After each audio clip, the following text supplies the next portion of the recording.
Hey, what is up, everybody? Welcome to the Guilty as Charged podcast. My name is Steven, and I'm the host. As always, it is officially Raiders week for the Chargers as they kind of head into their bye week next week as well. So, a lot to dive into this week as we've done so on our channel so far, and excited to welcome on two very special guests from SB Nation, Mr. Matt Holder and Marcus Johnson, both guys who have been on the show before. We've talked about the draft before. We've talked about Chargers Raiders before. Matt was on here leading into this season. So excited to have them back today. Marcus, we'll start with you, man. What's up? How you doing tonight? Doing pretty good, man. Not feeling too good about the Raiders going into this game, but I feel pretty good myself. That's good. Love to hear it. We were talking beforehand on your show, just, work's going good, podcast going good. Teams have kind of struggled a little bit out the gate, but I'm excited to talk about it with you guys today. Matt, welcome back on the show again, man. What's up? How you doing tonight? Good, man. Good, man. Been like the same as Marcus, doing well personally. Just wish things were a little bit better. Like you guys not sitting at 1-2, but that's not the world we live in right now, is it? Yeah. I think obviously, a primetime loss or a big loss like the Chargers had in Week 1 against the Dolphins, like it just kind of tends to sit with you, right, and just kind of like hold you over all week long. So Matt, we'll start with you. Just kind of, what's been your impression about the way that Josh McDaniels has kind of handled the last few weeks, the start of the season? How do you think he's handling this week after coming off of that loss? Just your general vibes with Josh McDaniels right now. I mean, it's honestly pretty low. I mean, we were talking a little bit before about the infamous field goal to make a one possession game a one possession game, and make it so that the Raiders still had to go get a touchdown. So I don't know. It's I'm definitely on the part where I'm kind of getting more and more out on Josh McDaniels as the years go on, or as the days go on. Like, the decision to get rid of Carr and move on to Jimmy Garoppolo, like, is not working out. Like, as much as frustrating as Derek Carr had been, the last year and last couple of years, really. Like, I mean, Jimmy Garoppolo's thrown 6 picks in the last 2 weeks, and I mean, we break him down every week, happy feet in the pocket, and it's just been a lot of stuff that, like, if you go back and watch Garoppolo, you're like, this is an issue before, and you're still seeing it come to fruition, and it's just been frustrating. It feels like every decision he's made so far has been the wrong one, and it's definitely not great times out in Las Vegas right now. Yeah, I think obviously understandable, especially like the primetime loss. But Marcus, if there's to the Steelers too, big rivalry, sure, from the past. Marcus, if there's one thing that Josh McDaniels like can hang his hat on, what is that right now for him? Devonte Adams. I feel like that's a good thing to hang your hat on. I mean, really, because I think Devonte Adams in his offense has really grown. I think he is starting to learn which routes he can get really crazy with and which ones he shouldn't. Some routes I saw this week, you can see there's a lot more timing, not a lot of wasted movement that he usually does. So I think that's kind of, he's bought in to Josh McDaniels' offense. And I think that's a big thing that maybe Josh McDaniels can try to carry into. But, I think what Josh McDaniels' real problem is that he thinks that every quarterback should play his offense the same. He's not really going to adapt his offense to Jimmy Garoppolo. So we see Jimmy Garoppolo throwing outside the numbers, which anybody who's been following anything for football, like kind of like we do, we know that Jimmy Garoppolo outside the numbers is just the thing you don't do. But Josh McDaniels did it 12 times past 10 yards the past week, both left and right. So he's giving him the whole offense, and he's really trying to expand it really more than he gave Derek Carr. And, Jimmy Garoppolo has spinning. It's just too much. It's not just the Shanahan where I just hit my back foot and get rid of the ball. I might got to wait a little bit for the dig to open. The deep 20-yard dig, I might have to wait a little bit. Then he gets a little shaky. He's like, oh, I'm waiting too long, and he chucks it down. Or it's those type of things that he's doing. But, Josh has to try to adapt around him a little bit, man. Get the ball out of his hands so he doesn't, start feeling, icky in the pocket and throw it up and get intercepted. So I think that's what he's got to mix it up. But I mean, that's what his card because they can't run the ball right now. And it's all Devonte Adams. I mean, that's what they got. Yeah. Any concern with like his comments from this week where he's talking about like not having time to wait? Like there's, certain writers out there are mentioning trades already and all this stuff. Right. And the team's listed. I'm like, there's no way that team can afford to trade for Devonte Adams right now. But any concern with like the way that Devonte has like been speaking publicly right now? For me, I feel like he's talking about a little bit about the quarterback. because the only person who's really behind in this offense, because it was more of an offensive comment, like, we can't wait for you to come and pick it up. We all point, like Hunter Renfrow, he's running his routes better. We're not running into each, like last year they're running into each other. They're doing all these crazy stuff. Guys are running the wrong route. It's supposed to be he's supposed to, it's too high, so you're supposed to adjust it, because there's so many adjustments on this, and then Derek Carr's throwing it this way, this guy's going this way. This year, that's not happening. Everybody else is on point with Josh McDaniels once. All the receivers, all those guys are on point. The guy who's off right now is Jimmy Garoppolo. The offensive line's working well. This is your second year in the pass protection system. They look a lot better. Everybody looks better. He's the main guy. So I kind of feel like a little bit that was a call out to him, because he said that today. I was calling out players, and I feel like that Jimmy has to come and get it. Because, for me, sometimes I feel like he's more of like a 9-to-5 quarterback. I've never heard him being the film guy. I don't know if you guys ever heard about that, but I really haven't. So, but Matt, what are your thoughts on that? I mean, I get a little worried about it just because, you go back to, the offseason where that article with the Ringer came out, where he kind of said similar statements where he's like, I don't have time to sit around and wait. Like, I need to win a Super Bowl. I don't want to be here for a rebuild. But I mean, look at the Raiders right now, and especially if Jimmy Garoppolo is not working out, like, they're staring at the phase of the rebuild. They're in a rebuild right now. They're just trying to dress it up and make it look prettier than what it is to keep Devonte happy. And I mean, when a guy goes from, competing for a Super Bowl every year with the Packers to, limping or to struggling last year, winning 6 games and stumbling out of the gate this year, that's going to frustrate a guy.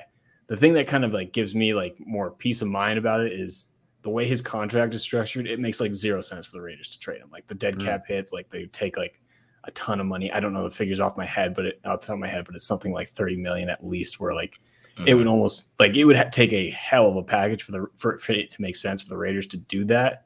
And I mean, if Devontae's unhappy, it's like, well, you are under a contract. Like you did agree to this, unless it got real ugly or a situation where, they end up finding some sort of cap relief. I just don't see them getting rid of him.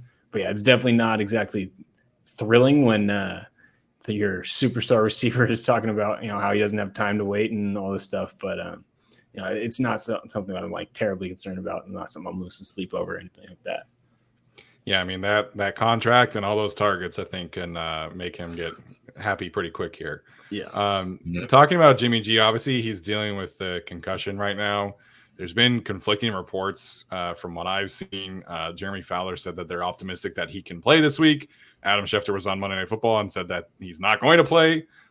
So Matt, what's the latest on the concussion? And if Jimmy can't go, will we see our guy Aiden, or is it going to be Brian Hoyer?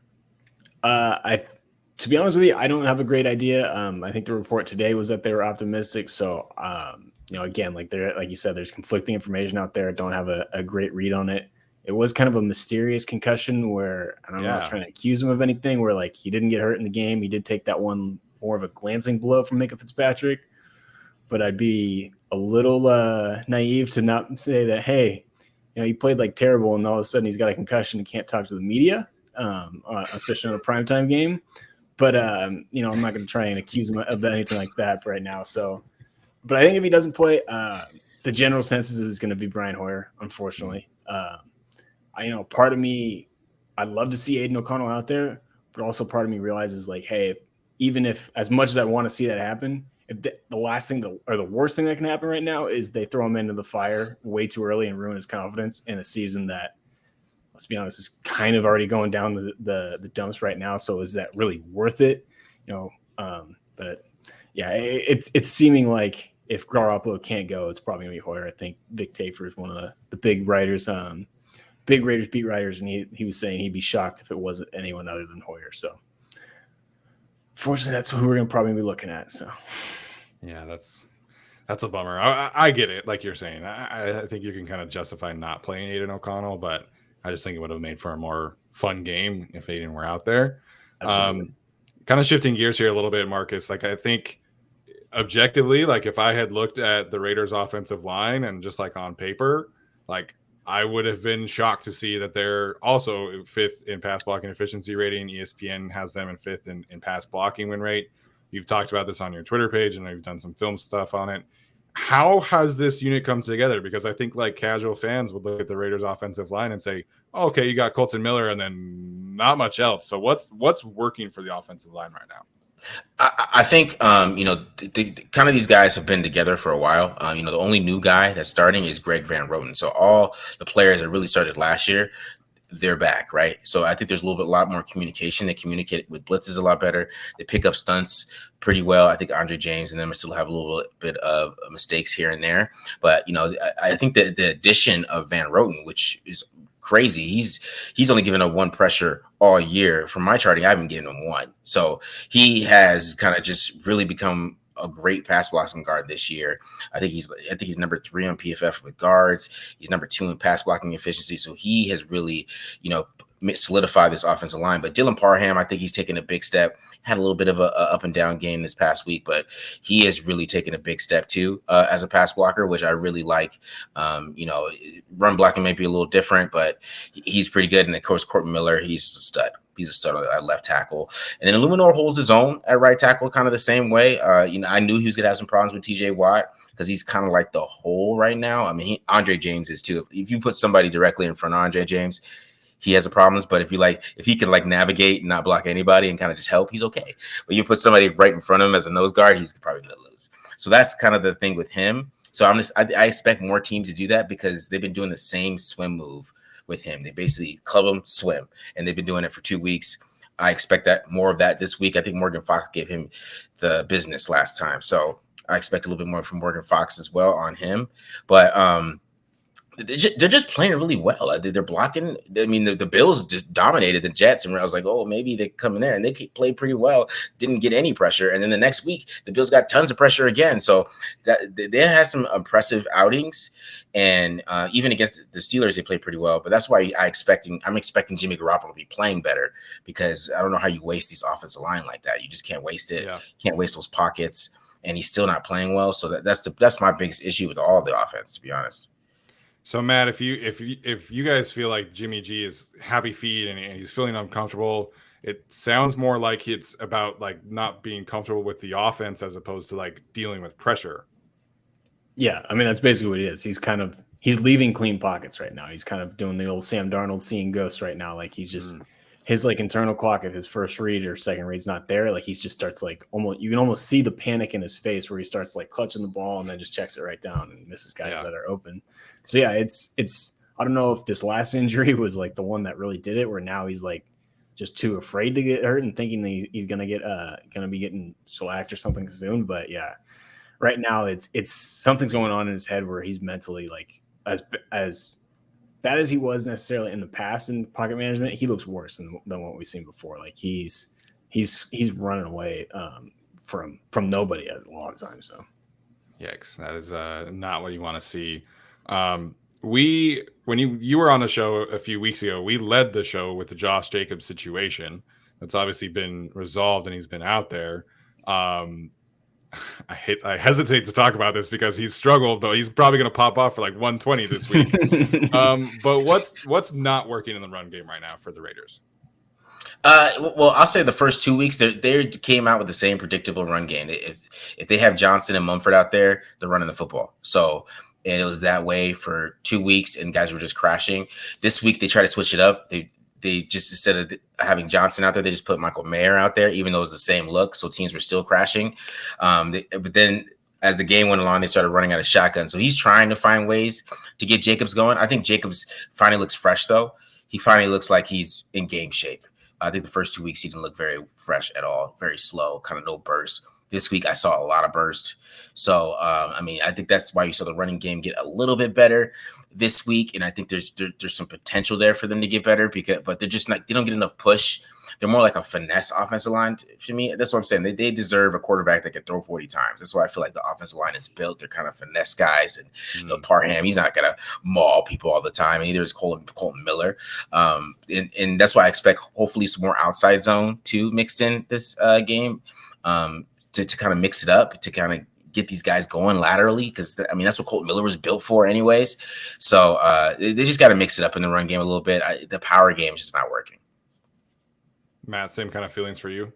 Yeah, basically the same thing. The biggest thing for me is the offensive line just not getting much of a push. Against the Broncos, they were able to stay in front of their guys and whatnot. Then they played against the Bills, who I thought was a little bit more of a penetrating defensive line with guys like Ed Oliver. mean, Van Roten, I know Marcus was talking him up in pass pro, but run game's been a little bit of a different story. When we were breaking that down, I ended up giving Greg Van Roten 2 TFLs on his own just because he was getting his ass kicked by Ed all over there. So it's been a little bit of that. Like, that's been the biggest thing for me. And I mean, kind of what Marcus was touching on a little bit, like, teams are loading the box right now. The Raiders are not getting a ton of too high looks. Like, they're basically telling the Raiders, make Jimmy Garoppolo beat us. And, like I said, he's not really doing it. So teams aren't really fearing the passing game as much. Maybe if Devonte can start breaking loose a little bit more, maybe things will start to change. But that's a big part of it too, is they're getting a lot of loaded boxes that are tough to run in and where they don't have a numbers advantage. Well, that's different than last year too, because last year I think Nate Tyson's talked about this a lot.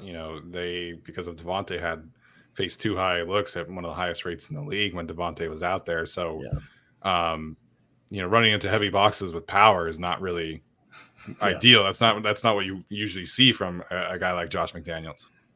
No, it's interesting how he's being played. Like, watching the Bills play cover 3 the whole game. And cover 1 when they're a 2 high team was kind of just letting everybody know how they're going to play Jimmy Garoppolo. And the Steelers, they did the same thing. They stacked the box.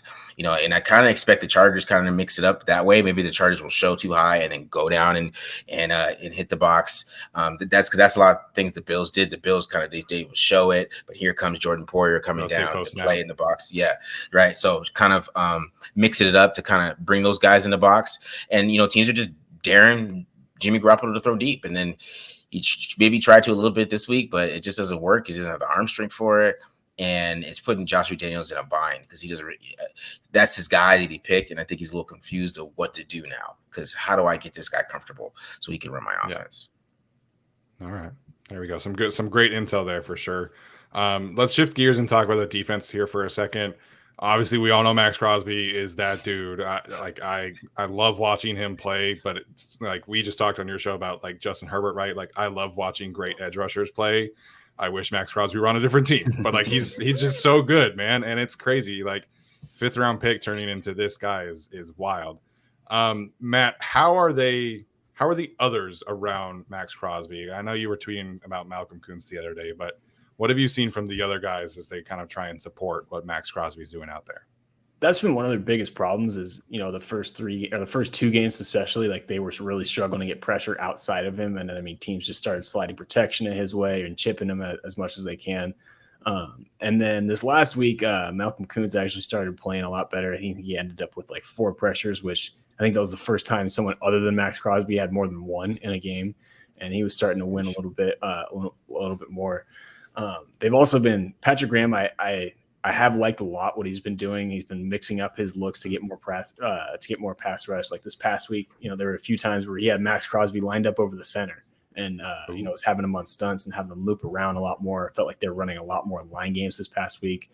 He's been bringing a little bit more pressure and getting more creative with it, and trying to manufacture some stuff. The problem is on the back end, they're not great. They're pretty young. And Marcus Peters is out there too, who's just old and can't really run anymore. So they need more help in the back end, which is kind of the catch-22 of it all. But yeah, I'm hoping that Malcolm Kuntz can step up and be more consistent. He's kind of been a guy that's had, one or two of these flash games every year where you think, man, this guy's about to take the next step, and then just kind of comes in and quiet, and then it's just ends up being quiet for the rest of the time. So hopefully he starts to turn a corner. This week's going to be tough with them, though, because, as you guys know, the Chargers' offensive line is pretty good. I imagine they'll put Crosby over Pipkins rather than Slater, so he'll take Slater, the first-team All-Pro as a rookie, which isn't a great matchup for anybody. So, no, Slater's playing at a crazy high level right now, so I probably would keep Crosby on the other side too. And Pipkins is a good tackle, but Crosby is different, and for sure. All of these teams, I feel like, are finally learning that, like, hey, like, let's take this all-world pass rusher and like let's move him around and put him against the center. We've seen that with Micah Parsons, Myles Garrett, and hearing that they're doing that with Max Crosby now is kind of terrifying. Not going to lie, even with the Chargers having a good interior offensive line. Yeah, for sure. Yeah, just to see the growth of Max a little bit too. See Max, he just gets better like every single week. One thing that he's kind of getting better. I saw better this week was him setting the edge and not trying to play hero ball as much. I think we saw that a little bit this past week. So you see him getting better, but the rest of the defensive line, they really got to step it up, especially the interior. John Jenkins has been playing okay, but like Jerry Tillery and those guys, they really haven't been doing their thing. And Byron Young hasn't taken the next step that you would, as a rookie, and they're putting him out there a lot. So yeah, there's a lot of work they got to do on the defensive line to get better, especially in the interior. And they only have one other edge rusher right now, really, which is Kuntz, that could really penetrate and get some pressure. So it's gonna be, see how it looks this week. Yeah, I don't know how much you guys have talked about this, but any end in sight with the Chandler Jones situation? Like, are we going to see him this year, or is that just kind of whatever happens? It doesn't seem like it. I mean, the Raiders haven't really said much. They're kind of just brushed it off as kind of like we're dealing with that. It's kind of a matter. The only thing we really know is Chandler Jones off the wall tweets and Instagram posts, which, I mean, for me, like I look at those and I'm kind of like, I don't even worry about him as a football player anymore. I kind of just like, is this guy, is he okay? Mentally okay. Like at this point, like, I don't even care. So yeah, but they're definitely missing him on the field. Like we're talking about, like they need that second pass rusher. But if gut check right now, I don't know if Chandler Jones plays another down for the Raiders. I don't know if Chandler Jones plays another down for football right now, because he just tweeted out this weekend that the Raiders had him like committed, like against the field. So it's like not a good situation. That's awful, man. Chandler Jones is one of the most like underrated players of this generation. Like I have always appreciated him from afar and always hated that he was with the Cardinals because they were never relevant. So that sucks, man. I hate to hear that. I work in mental health, and so it's just like, these football players, you just never really know what they're going through. Because I think if you like heard him speak in the summer, like all this would be shocking to you. So hopefully he's okay. Hopefully he's able to get the help that he needs and come out of this on the better side. Yeah, for sure. Man. Well, I hate to end on that somber note, but can we talk about something else before we leave people? Oh my gosh. That's wild. That's wild. Yeah. All right, you guys. Well, I don't know. I don't have many other questions, so I appreciate it. Chargers fans, if you want some great Raiders intel, go make sure and check them out over at SB Nation, the Tape Don't Lie podcast. Doing some great work over there. Marcus, Matt, thanks so much, guys. Appreciate it. And we'll talk soon, I'm sure. Appreciate it. Thank you, man. See ya.